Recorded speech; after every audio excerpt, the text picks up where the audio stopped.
Okay, so, for this deep dive, you sent over some really interesting stuff on outsourcing land administration Mm-hmm. and specifically how it all ties into owner relations in oil and gas. Yeah. We've got, looks like, info from EAG Inc. Mhm. And then also like a really in-depth article that's kind of digging into Got it. like the strategy behind outsourcing this whole owner relations piece. Uh-huh.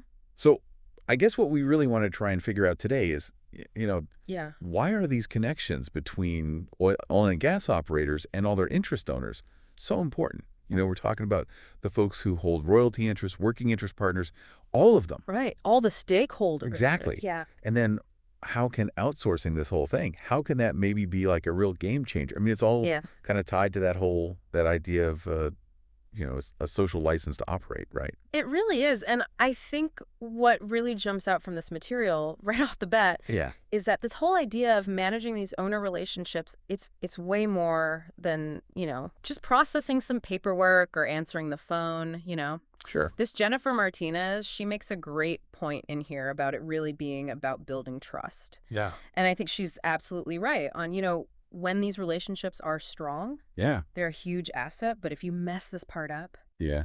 you can have some real problems and maybe even serious liabilities, For sure. Okay, so I guess let's kind of dig into this a little more then. Okay. Why has building and maintaining this trust, why has it gotten to be so much more difficult? I mean, oil and gas, Yeah. this has been around for a while. What's changed to make this such a big deal now? Well, I think there are a few big things that have kind of come together to make it more complicated now. Okay. I think one of the big ones is just this whole fragmentation of ownership. Okay. So you've got mineral rights, right? And those get passed down over generations, often divided amongst a bunch of heirs. Yep. So you could have a single, and this isn't unusual, with hundreds or even thousands of different interest owners. And each one needs attention and accurate records. It's a lot. That's mind-boggling to think about the admin side of that alone. Yeah. Having to deal with all those different people for one. Well, It's a lot. And then on top of that, you've got this other big shift. okay. And that's, I think, the expectations of these owners have changed. Oh, interesting. Like in everything else these days, people are used to, a lot of transparency, Right. accessibility with their finances, Right. and they expect that same level of service and information when it comes to their oil and gas stuff. Totally. They want to be able to easily get their production data. They want to get their questions answered quickly. And they want their payment info to be clear and easy to understand. It makes sense, right?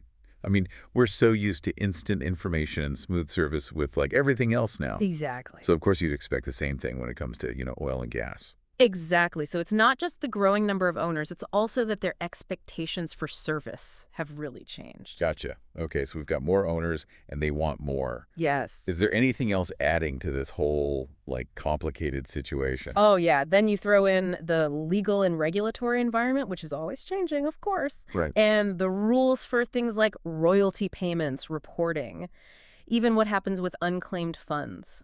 Oh, You know that process called escheatment, where if they can't find the owner, the money goes back to the state. Yeah. All of that varies so much from state to state. Really? Oh, yeah. So if you're an operator working in lots of different basins, making sure you're following the rules in each place, that's a massive burden. I hadn't really thought about those state-by-state differences. Yeah. That sounds like a real compliance nightmare. It can be. So we've got regulations, we've got tons of stakeholders. Uh-huh. I mean, and then there's just the huge amount of data involved, right? That's another big one. Yeah. Like keeping track of everything. Yeah. Information management is just this constantly growing thing. Right. We're talking about a ton of documents, constant communication, all the account maintenance. Yeah. It's a lot to keep organized and accurate and easy to access. For sure. It sounds like companies would almost need a whole dedicated team just to handle this stuff. Yeah.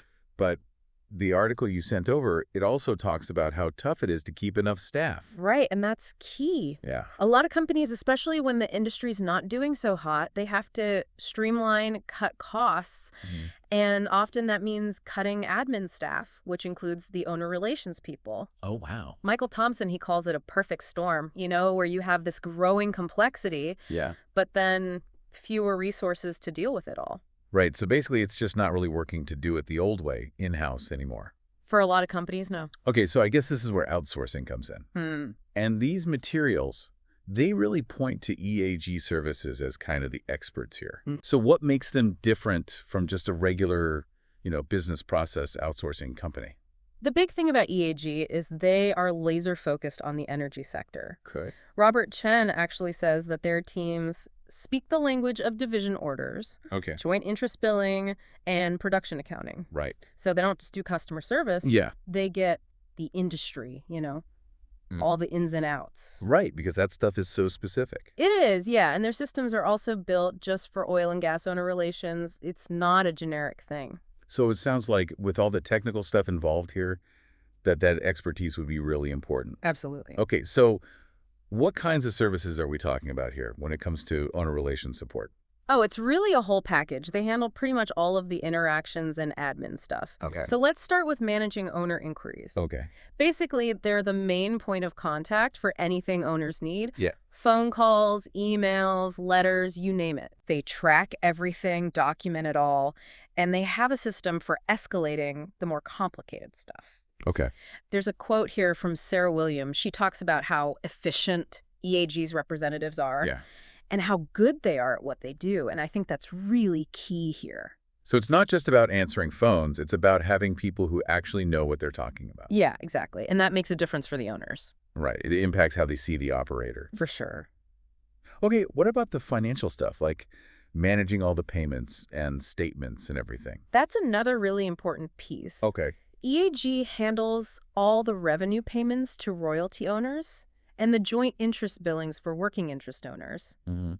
So that means preparing and sending out all those statements, explaining the calculations, then actually processing the payments, and then fixing any discrepancies if there are any, Right. plus handling address changes and even the tax reporting side of it. So they handle literally everything. Pretty much, because consistency and accuracy with all that financial stuff, that's so important for maintaining trust. Absolutely. I mean, if there are mistakes with payments or it's not clear what's going on, that's a quick way to lose trust. For sure. Okay, so what other big services do they handle? Ownership transfer management, that's another one where their expertise is so important. Okay. So when mineral rights change hands, legally it can get really tricky. And you got to be careful. Yeah. EAG will review all the documents, talk to everyone involved, do their due diligence to make sure everything's legit. Then they update all the records, and they make sure the ownership history is all documented perfectly. Wow. You need to be really precise with this. Yeah. And sensitive to the legal and even personal aspects of it. So with everything we talked about before about how fragmented ownership can get, I can see how this would be a really tough area for operators to handle on their own. Yeah, it would be. What about unclaimed funds? How does that all work? That's where sheetment and compliance comes in. Okay. And it's a big value add for EAG. They help figure out which funds haven't been claimed. Then they try to track down those owners. Right. And then they take care of all the reports required by each state, document everything, and they keep up with any changes in the escheatment rules. So not only are they helping to avoid any problems, but they might actually be able to get those funds back to their owners. Exactly. That's the goal. Okay, now I got to ask, with everything being online these days, I bet having a good online presence is really important for owner relations too. Oh, absolutely. And EAG does that too. They offer owner portal management. Okay, cool. So they set up and manage these secure online portals where owners can see all their info, production, statements, download documents, submit inquiries, all of that. Right, so it makes it so much easier for the owners. Yeah, it's really convenient. Makes sense. And it helps the operators too because they get fewer basic inquiries. Oh, right, less for their staff to handle. Yeah, so it saves everyone time and money. And does EAG customize these portals at all, or is it like a one-size-fits-all thing? Oh, no. They work with each operator to make sure it meets their needs and the needs of their owners. Got it. And they're always trying to make it better based on feedback. So it sounds like it's a pretty comprehensive approach overall. It is. They're improving efficiency, accuracy, and satisfaction across the board. Exactly. Okay, I know you sent me a couple of case studies too. Yeah. So let's dive into those and see how this all works in the real world. Okay, so the first one is this mid-sized Permian operator, and they were really struggling. Okay. They had this big backlog of owner inquiries, people were getting frustrated, and their staff were overwhelmed. Makes sense. So they partnered with EAG, and within 2 months, they had reduced that backlog by 85%. Wow. Yeah, their average response time went down to just 24 hours. That's a huge difference. It is. And 92% of their inquiries were resolved on the first call. That's impressive. Yeah. They also saw a 67% drop in complaints about payments. Okay. And they saved 40% compared to what they were spending before. So pretty much everything got better. It did. And the VP of Land, he talks about how they went from being on the defensive all the time to actually building goodwill with their owners. It was a big shift. That's amazing. What about the other case study? That one was a multi-basin independent operator, and they were growing super fast, mostly through acquisition. So they suddenly had over 3,800 new interest owners. Wow. Yeah, spread across 4 different states with different rules in each one. Right. So EAG came in and got all those new owners into their systems. They standardized their owner relations processes across the board, made sure everything was consistent. Okay. And they customized the owner statements so they met each state's requirements. Wow, so they really had to tailor it to all the different regulations. Yeah, and they made sure everyone had 24/7 access to the online portal. Okay. Plus, they'd have special support to the high-value owners. So they really covered all the bases. They did, and the CFO actually commented on how they managed to keep the owners happy, even during this big transition, which could have been really disruptive. Right. That's smart. Okay, so in both of these examples, it sounds like EAG went way beyond just doing administrative work. Yeah. They really helped these companies build better relationships with their owners. That's the idea. And deal with some pretty complex stuff. Absolutely. So if we take a step back and look at the bigger picture, what would you say are the main strategic advantages of this whole outsourcing approach? I think there are a few. Like, on the cost side, it lets companies move from fixed costs to more variable costs, which gives them more flexibility. But then beyond that, you see a real improvement in owner satisfaction, which means more goodwill, easier negotiations later on, and less chance of lawsuits, which can get expensive. Yeah, for sure. And because EAG are the experts, they help companies stay compliant with all those complex regulations, which is a big deal. And then internally, it frees up the land and accounting teams to focus on other stuff. Right, the things that really drive the business. Exactly. So in the end, you have a stronger reputation, you're operating better, and you have that social license to operate. Which is so important these days. It really is. And there's this quote from James Wilson where he says that owner relations is like the perfect thing to outsource. Because it's so specialized, it makes a lot of sense. It does. Okay, so EAG also talked about how they actually implement all this. Yeah. What does that process usually look like? They're really big on working together. Okay. They see it as a partnership, not just a transaction. Gotcha. So they'll start by really looking at the operator's current owner relations processes, figure out what the challenges are, and then they use that to design a custom solution. Okay, so it's really tailored to this specific company. Yeah, and then they manage the transition to make sure it's all smooth. And then they're always monitoring things, getting feedback, looking for ways to improve. So it's not just a one-time thing. They're constantly working on it. Exactly. And Jennifer Rodriguez actually talks about how important that partnership is. Yeah. It's about building a long-term relationship. Right, not just checking a box. Exactly. Okay, so based on all their experience, are there any best practices they've identified? Like, what do companies that are really good at owner relations, what do they do differently? Well, communication is a big one. Okay. They keep owners in the loop about everything proactively, so they don't even have to ask.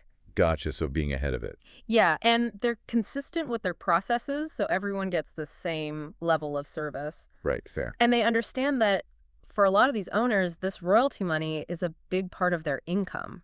So they're empathetic, they build trust. They also use technology to make things more efficient and accessible. Okay. But they forget about the human element. They know when they need to step in and be there for people. It's about finding that right balance. Exactly. And then they measure their performance. Okay. Not just looking at numbers like response times, but also getting feedback from the owners. So they can keep getting better. So all of that really shows how owner relations isn't just a transaction. Right. It's about building these long-term, mutually beneficial relationships. Exactly. Which, is really important in today's world. It really is. With all the scrutiny on the energy industry and the need to have good relationships with communities, owner relations are more important than ever. Totally. They're not just a background thing anymore. Yeah, they're strategic. Right. And Michael Chen, he says it really well. He says it's part of the social compact between operators and the communities they work in. And the companies that get it right they have a real advantage. Absolutely. And working with a specialized provider like EAG, that's how they get it right. Right. They turn what could be a burden into an asset. Exactly. So to kind of wrap things up here, Okay. the big takeaway seems to be that if you want to succeed in oil and gas today, you absolutely have to have good owner relations. Yeah. It's way more than just, administrative stuff. For sure. It's about building trust, being efficient, staying compliant with all the rules. Absolutely. And it sounds like for a lot of companies, the best way to do all that is to bring in experts like EAG. Makes sense. Because they can really help them reach that next level. They can. Yeah, I think you've summed that up perfectly. Thanks. It really shows how owner relations has gone from a back office thing to something that's really strategic. It really has. Okay, so here's a final thought for everyone listening. Okay. We're in a time where the energy industry is under a microscope. And companies need to have strong relationships, with the people in the communities where they operate. Yeah. So could it be that doing a really great job with these so-called, back office functions like owner relations, is that actually the key to having a real competitive advantage in oil and gas? Interesting question. It's something to think about for sure. Well, thanks for diving into this with me today. No problem. It was a good one. Really appreciate your insights.